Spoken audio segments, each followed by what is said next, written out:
Hello everyone! It's Teacher G! Welcome to my vlog. Bago ba kayo sa ating channel? Katulad nyo, bago din po ang channel natin sa YouTube. Okay? So, guys, for today's video, isi-share ko sa inyo yung mga bahagi ng lesson plan. Ito po ay particular na dapat malaman ng mga education students sa college natin, elementary man po or secondary ang inyong kukunin.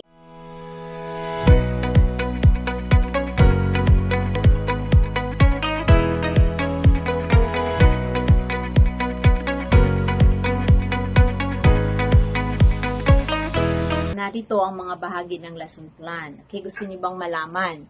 Yes guys, DepEd Order 42 Series of 2016 ang magiging basihan natin kung gagawa tayo ng lesson planning. Especially kapag kayo ay nasa DepEd na or nagtuturo na sa public or private school man yan. So, dito po tayo titingin sa guidelines na ito kung ano-ano ang mga bahagi ng lesson plan. Pag binasa niyo po yan ay makikita ninyo, meron tayong template ng lesson plan para sa ating kindergarten. At meron din tayong template ng lesson plan para sa Filipino at the same time sa English kasi mas klaro niyong makikita ang mga bahagi na nakatranslate into Filipino o sa English man siya. So, kung kayo ay simula pa lamang, mas madali po ninyong maintindihan. So, isisend ko po dito, ipapakita po natin sa video ang template for kindergarten lesson planning. Ganon din yung Filipino and English template sa paggawa ng lesson plan. Okay, siguro naman handa ka na. Ayan guys, based sa DepEd Order 42 Series of 2016, ang unang bahagi ng lesson planning ay ang objectives o layunin. Ano ba ang makikita dito sa objectives o layunin? So, unang-una, meron ito tinatawag na content standard. Ito yung mga kaalaman or content or knowledge na dapat na matutunan ng mga bata.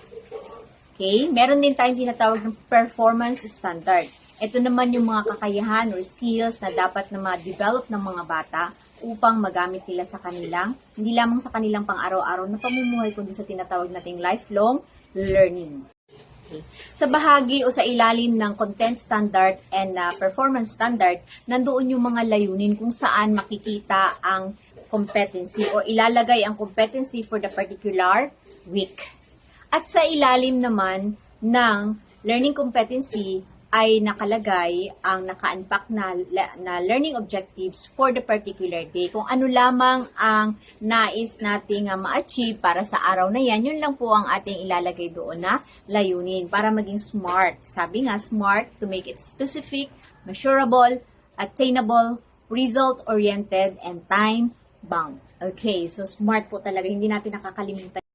Ayan guys, kung alam mo na ang iyong learning objective for the particular day, pumunta naman tayo sa nilalaman or topic. Ano ba ang magiging aralin ninyo para sa araw na yan? Para sa particular time na yan o lesson ninyo para sa mga bata? At kung meron ka ng for the particular day, ang isusunod natin guys na ikalawang bahagi ng lesson planning ay ang nilalaman or topic. Ano ba ang magiging topic mo for the particular day na ituturo mo sa mga bata? So, yun po ang makikita natin sa ikalawang bahagi ng lesson planning. Ngayon, naibigay ko na sa inyo ikalawang bahagi ng lesson planning.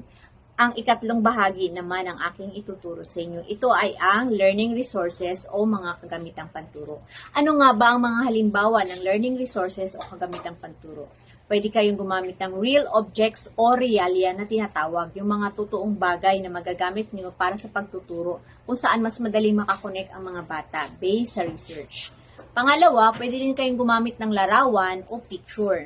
Dapat ang gagamitin yung larawan o picture ay naaayon sa grade level ng bata. Siyempre, pag sila ay kindergarten, grade 1 or grade 2, medyo malalaking larawan ang inyong gagamitin. Pero pag sila ay nasa grades 4, 5, 6, okay na yung mga angkop na o maliliit na larawan para sa kanila. Pero i-consider din ninyo yung tinatawag nating contextualization at the same time yung quality assurance ng materials o pictures na yung gagamitin. Dapat yung totoo rin siya doon sa dapat na totoo. Okay? Hindi yung mas malaki ang isang bagay doon sa isang bagay na katulad ng pala at ng kutsara, pag ginamit niyo siya gamit ang larawan, pareha silang magkalaki pero ang totoo dapat mas malaki ang pala kaysa sa kutsara. So, yun po yung mga bagay na i-consider ninyo. And pwede rin ninyong gamitin ang slide presentation, lalo na kung nasa higher grades na yan. So, pwede kayong gumamit ng mga interactive board para higit na maging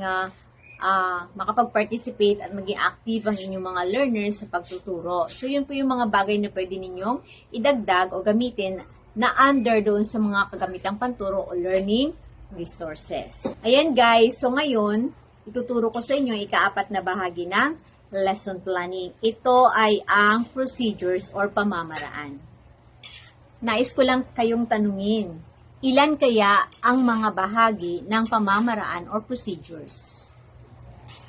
Tama, meron tayong 10 bahagi ng pamamaraan or procedures. Siyempre, malalaman nyo yan kapag tinignan ninyo ang templates under ng DepEd Order 42 Series of 2016. Pagkatapos ng pamamaraan at procedures, ang ating ika-5 bahagi ng lesson plan ay ang remarks. So, syempre, pagkatapos ng evaluation ng mga bata, titingnan natin ang remarks. Ito yung magsasabi kung pumasa ang mga bata kasi malalaman natin ang index of mastery nila kung sila ay nakaabot sa marka na pasado or meron silang 80% na proficiency level. So, usually, ang ginagamit sa evaluation ay 5 lang. Okay?